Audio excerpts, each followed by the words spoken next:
नमस्कार, मी हेमाली मोहिते. एनडीटीव्ही मराठीवर बुलेटिनमध्ये पाहणार आहोत काही आंतरराष्ट्रीय घडामोडी. आणखी एका आशियाई देशात सत्तापालट झाला, मात्र अतिरंजित नव्हे तर लोकशाहीच्या मार्गाने. दक्षिण कोरियाचे राष्ट्राध्यक्ष युन सुक येऊल यांच्यावर महाभियोग चालवण्यात आला आणि शनिवारी ते पदावरून पायउतार झाले. असं नेमकं काय घडलं दक्षिण कोरियात, पाहूया एक ग्लोबल रिपोर्ट. डिसेंबर महिन्यात सिरियामधल्या रक्तरंजित बंडखोरीनंतर बशर अल असाद यांची हकालपट्टी झाली आणि 53 वर्षांनंतर असाद घराण्याचं वर्चस्व संपलं. मात्र दक्षिण कोरियातील सत्तापालट हा वेगळा ठरला, कारण इथं नागरिकांनी रस्त्यावर उतरून अध्यक्षांविरोधातला त्यांचा रोष लोकशाही पद्धतीनं व्यक्त केला. शनिवारी कोरियाच्या संसदेत 204 विरुद्ध 85 इतक्या बहुमतानं हा महाभियोग पारित करण्यात आला आणि युन सुक ओल यांची सत्ता संपुष्टात आली. असं नेमकं काय घडलं दक्षिण कोरियात, पाहूया.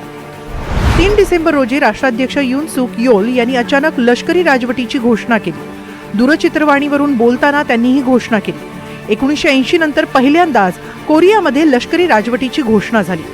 उत्तर कोरियाशी समर्थपणे लढण्यासाठी लष्करी राजवटी महत्वाची असल्याचा दावा योल यांनी केला होता. मात्र कोरियन संसदेनं लष्करी राजवटी विरोधात ठराव पारित केला.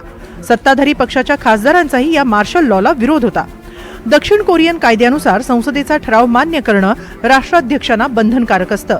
त्यामुळे योल यांना काही तासांतच लष्करी राजवटीची घोषणा मागे घ्यावी लागली. पार्लमेंटमध्ये घुसू पाहणाऱ्या सैनिकांनाही रोखण्यात आलं. इतकंच नाही तर 4 डिसेंबर पासून कोरियन नागरिक मोठ्या संख्येनं रस्त्यावर उतरले आणि लष्करी राजवटीचा विरोध करतानाच राष्ट्राध्यक्षांच्या महाभियोगाची मागणीही केली. जवळपास 10 ते 11 दिवस कोरियाची राजधानी सेऊलमध्ये नागरिकांनी जोरदार निदर्शनं केली. सत्ताधारी पक्षातील काही खासदारांनीही ही मागणी उचलून धरली. त्यामुळे शनिवारी संसदेत राष्ट्राध्यक्ष योल यांच्या विरोधात महाभियोग चालवण्यात आला आणि अखेर त्यांना पायउतार व्हावं लागलं. खरं म्हणजे उत्तर कोरियाच्या सामर्थ्याला लढा देण्यासाठी लष्करी राजवट महत्वाची असल्याचं योल आटोकाटपणे समजावू पाहत होते. मात्र यामागे बजेटवरून त्यांचा विरोधकांशी सुरू असलेला संघर्ष कारणीभूत असल्याचं बोललं जात होतं. तसंच त्यांच्या पत्नी आणि काही वरिष्ठ पदाधिकाऱ्यांवर गैरव्यवहारांचे आरोप हेही एक कारण असल्याचं मानलं जात आहे. आता योल यांना बडतर्फ करण्याचा अधिकार कोरियाच्या सर्वोच्च न्यायालयाकडे आहे. त्यासाठी त्यांच्याकडे 180 दिवसांची मुदत आहे. न्यायालयानं बडतर्फीचा निकाल दिला तर योल यांचा उत्तराधिकारी 60 दिवसांमध्ये निवडणुकीद्वारे निवडावा लागणार आहे.